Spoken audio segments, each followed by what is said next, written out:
So I'm a data scientist, so I hope by the end of this 5 minutes or so, you don't get the impression that I hate digital data and I'm against it. No, that's what I play with a lot. I hope I can talk about the problem that we excessively use internet a little irresponsibly and how that would affect our environment, and raise the question whether or not we should go on a kind of digital lifestyle diet or not.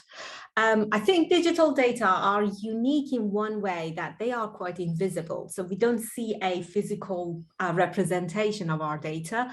And that results in giving the impression that there is no carbon dioxide footprint. But it's not true. We know that if internet was a country, it would be one of the fifth or sixth most energy consuming country, and depending on how the energy is going to be provided, that could be extremely environmentally damaging. I try to give you some of the examples that we do without even noticing doing them, and try to raise a little more awareness about the impact of internet and generally communication and digital data on our planet. So I hope at the end we think of data as plastic, something that we need to use, generate, dispose very responsibly.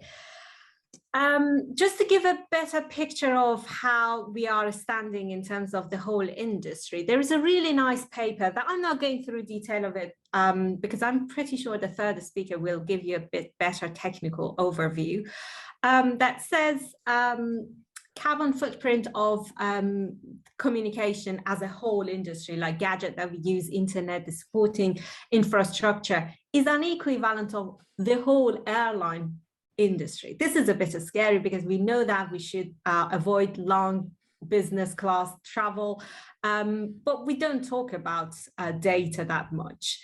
And these sort of data and estimation are pre-pandemic. We all know that how much we are relying on pandemic, how much we are relying on internet during the pandemic. That's quite important. The problem with one of the reasons that this is not appreciated enough is because what we do online relatively have got very small carbon dioxide footprint.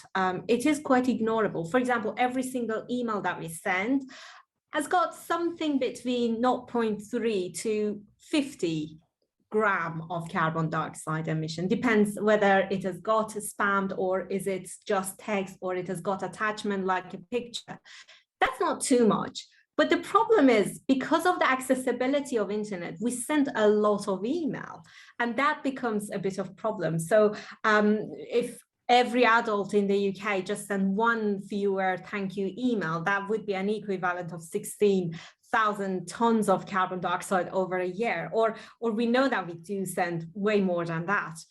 It's not just email. Every search that we do on Google, that's going to have some sort of energy, because anything on internet needs energy. It's like 0.3 watt hour energy. And if we put together in a context that the whole search that Google receives is something around 13.5 billion per day, that is going to be a lot. So I'm trying to give you a bit of example of how little thing over a year in a scale of, global scale would become too much, because the number of users are quite high and it is going to be higher and higher. A lot of things that we do are completely unnecessary. We watch Netflix out of boredom. That's probably one of the most energy consuming thing that one can do. These are some of the things that every minute happens. And again, this data is because is as of 2020, March 2022.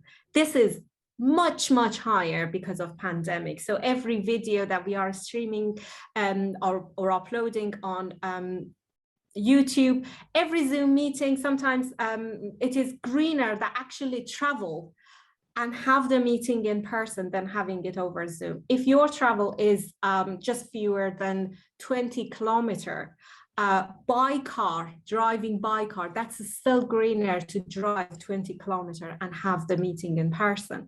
And a lot of other things. So every like that we do and that sort of thing are the thing that we do very ignorantly in some sense, and we should be more careful about that. All of us have some responsibilities.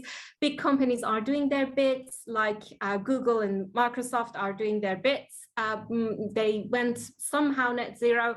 As a researcher, we should consider, do we need this much of data? Is this the greenest algorithm that I actually use?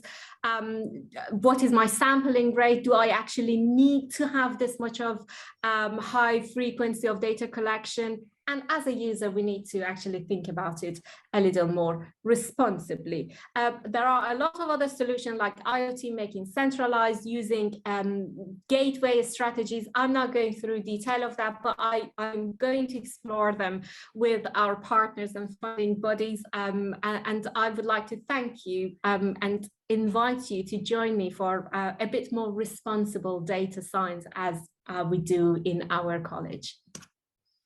Thank you.